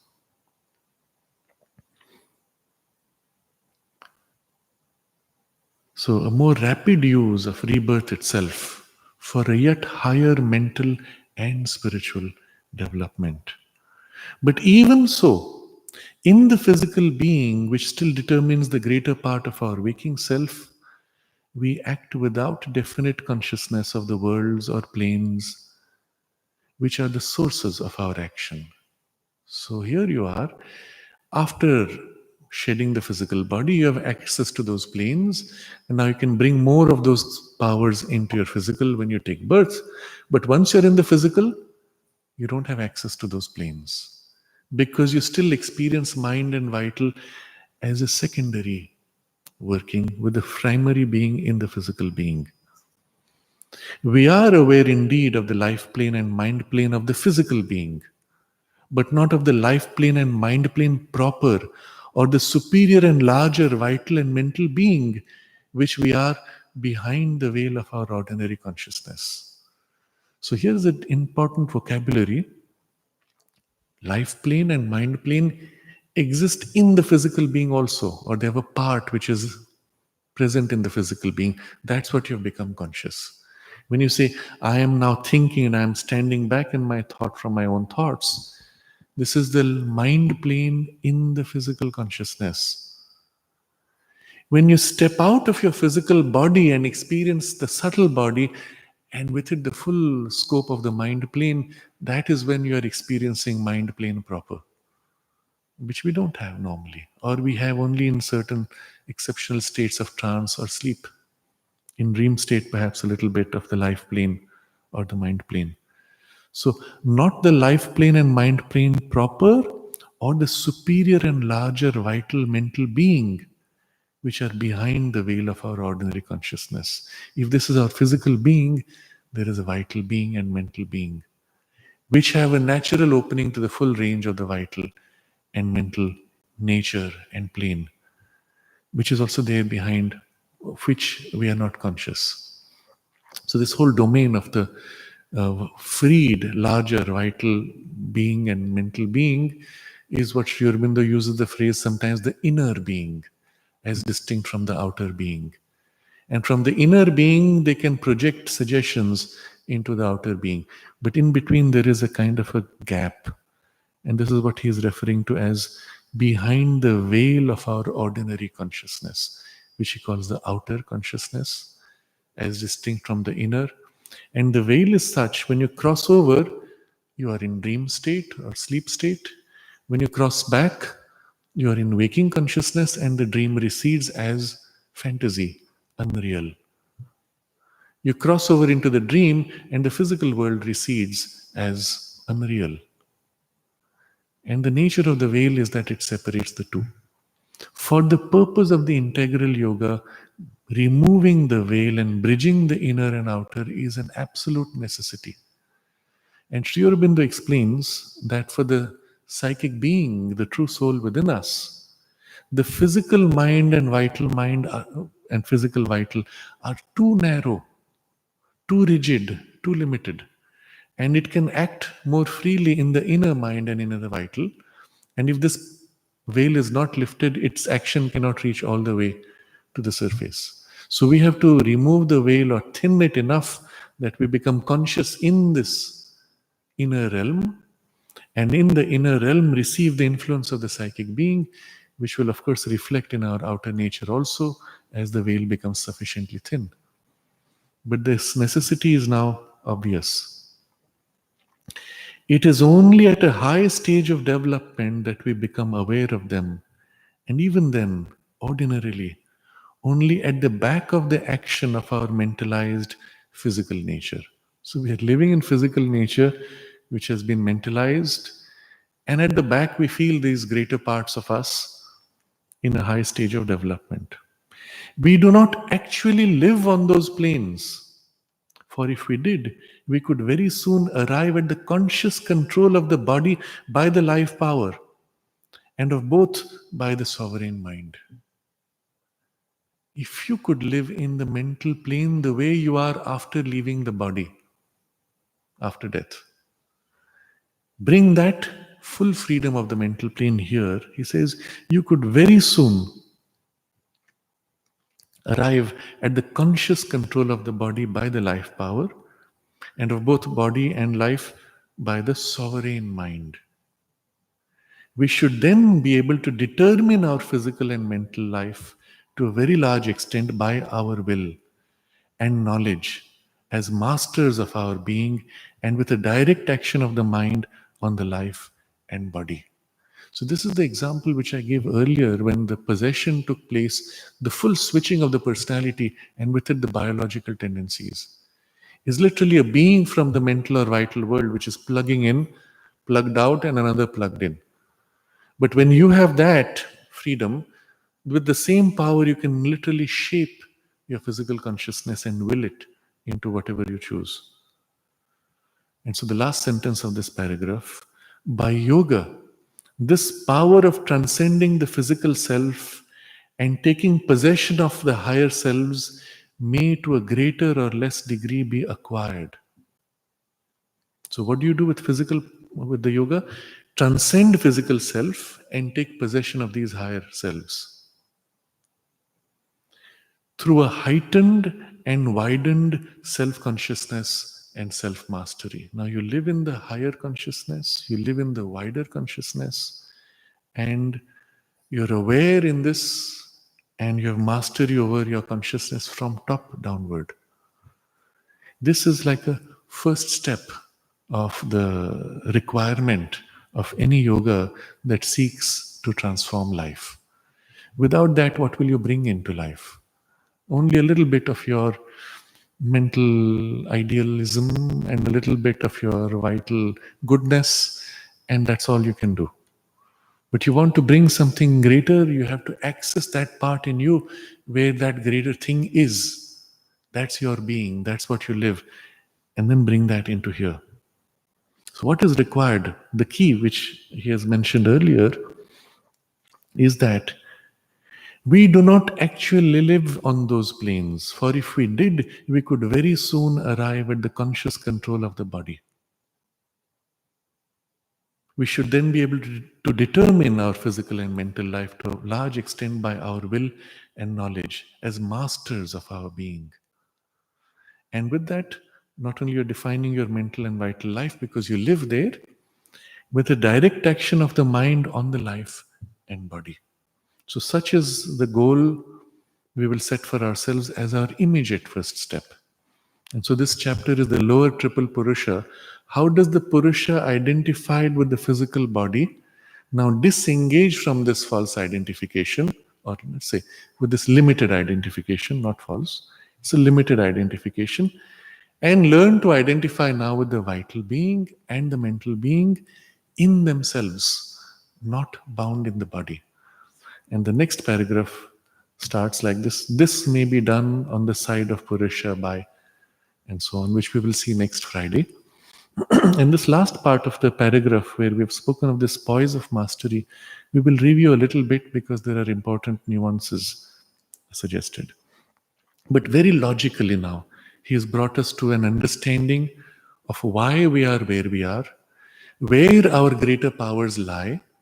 With it, we see the inevitability of their evolution, slow, long, but how we can access those powers directly and make rapid this transition. So we'll pause here and take any comments or questions. Right. It's not a question. You know, before starting a class, I tell you 14 June 1967. It's exactly description what you said. It's very, very, very interesting. Yes. She is referring to Mother's talk in the agenda, which is on 14th June 1967. June 1967. I listened maybe 3 weeks always. It's incredible. You today Yes, yes. differently the Yes. relation is Yes. Thank you.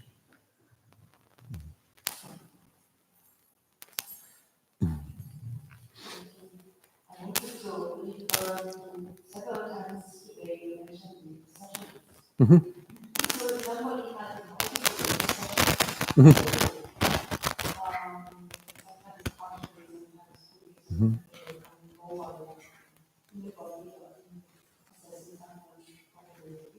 what would you say is the best way of getting the work?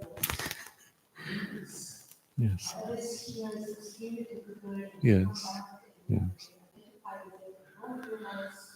What is their personality? What is coming from Yes. seems to be very difficult to work on this yourself. Yes.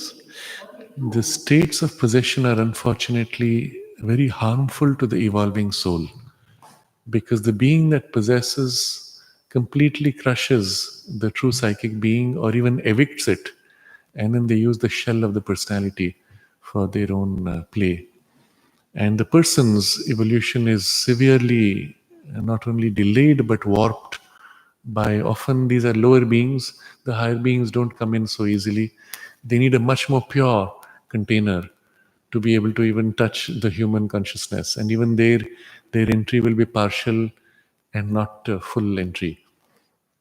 But for the lower beings, they bring a lot of lower clutter and filth, which only soils the evolution and prevents the psychic light from filling the personality. The main difficulty is that the person had some strong vital desire or ambition or perversion which allowed those beings to latch on. Sometimes there may be a physical defect which may leave a gate open, but still, with that, you must have something of the other three which makes the entry possible. If instead there was a strong illumination of the psychic influence, the possession couldn't happen. What happens often to the person, and I'm just referring now to a case that I heard of recently, where this child would feel the presence of this approaching thing, and then she would get into some fits and reactions. So, what we did was, through the friend who informed me of it, we said to her, whenever you feel that, immediately connect with the divine presence, call for the divine help, and cling to that, refuse the other. And the result was she was able to a great extent, free herself from this. And only after many months, where earlier she would have almost weekly episodes, after many months she had one, and hopefully after another effort, she will be free of it. But the key is, what are you aligning yourself to? And if you align yourself to your own deepest divine presence, and you open exclusively to that and entirely to that, there is no option for other things to, let's say, put their foot in the door. In the parts where you're dark, where you're confused or clouded or covered up, there may still be entry. But in the parts which are lit up and consciously turned to the divine, they have no access. And so, this is the easiest way and the only sure solution to get free of these things. Unfortunately, people have ambitions and they feel the drama of it, and something in them gets attracted and they allow it.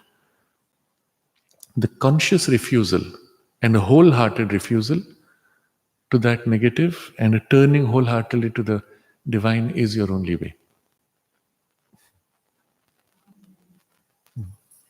Yes.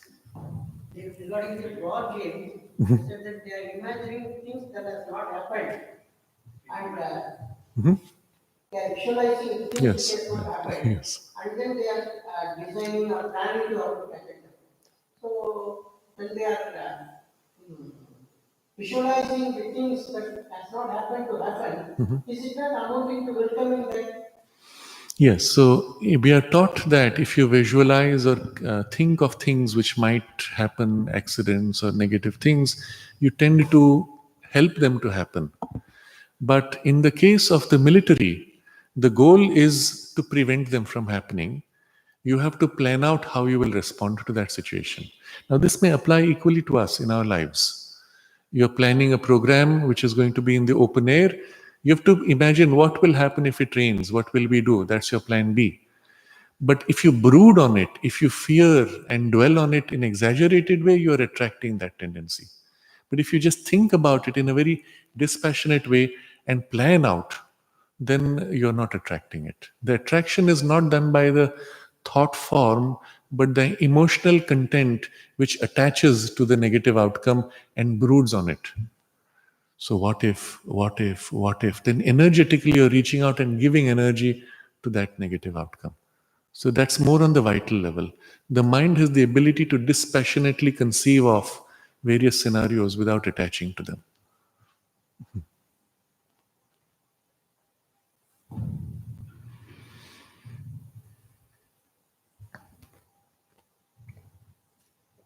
So it brings to mind, you mentioned, I think last week in talks about extraterrestrial societies planning, I think you said 100 years out. 1,000 years even. 1,000 years. Yeah. And I know one company in particular, Toyota, they have a 500-year vision. Interesting. And this, I find it to be extremely potent and powerful to even cultivate or articulate or disseminate a vision for 500 years or 1,000 years, and kind of, I mean, contrast with military. Yes.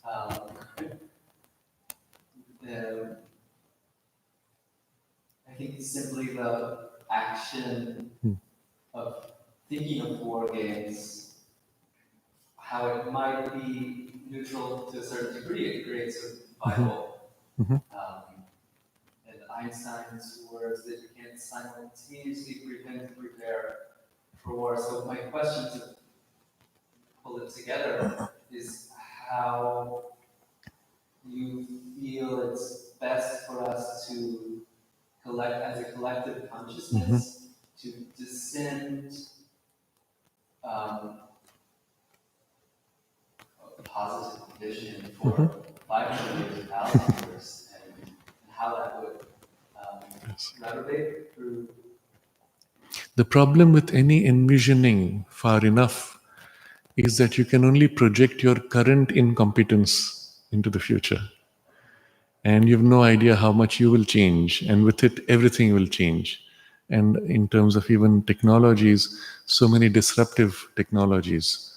Recently, there was a company which had invested in fossil based power. It was, I forget the name now, it was one of the biggest companies that sank last year because it had put huge resources thinking that the fossil based electricity generation and heating will continue for the next 10 years. Suddenly, there was a disruption by solar and wind power, and all of their investment just went. So, your ability to conceive is based on your current limitation. What you can do, though, either draw upon a higher spiritual perception, which can show things much more directly, or rather than fixing on forms, conceive of the stages of consciousness evolution and how you would want society to grow along that. But already at that point, it becomes somewhat impractical to plan for. As long as you're in the domain of matter, which is the domain of the military and, let's say, material technology, you are always limited in how much you can conceive. If you have worked on changing consciousness and making it more free and wide, you will sense incoming technologies. You will sense and even have intuitions of disruption. For example, as a car company, they can project into the next 20 years or 30 years more efficient cars, more automated, etc. But what they cannot conceive of is that at some point you will not need fuel because you will draw energy from the environment directly. And at some point, you will not need wheels because you will float, you will neutralize gravity. And at that point, your car, is it a car even? You will just hover, go straight where you want, come back.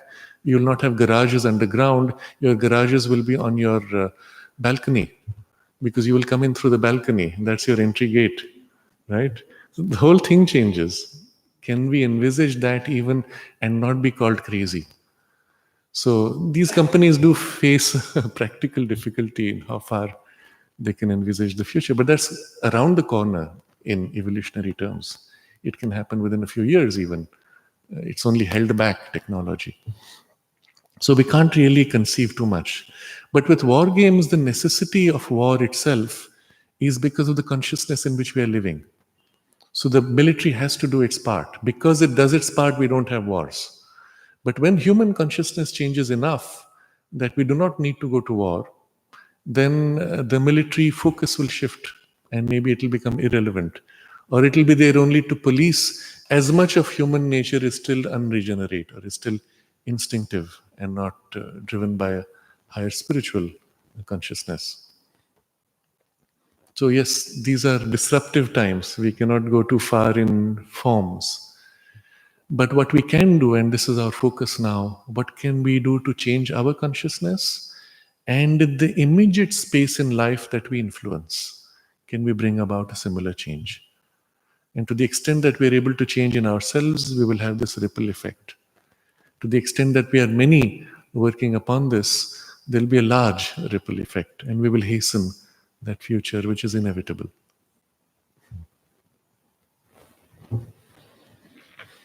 We'll continue next Friday. How can we do this? by yoga, this power of transcending the physical self and taking possession of the higher selves may to a greater or less degree be acquired through heightened and widened self consciousness and self mastery.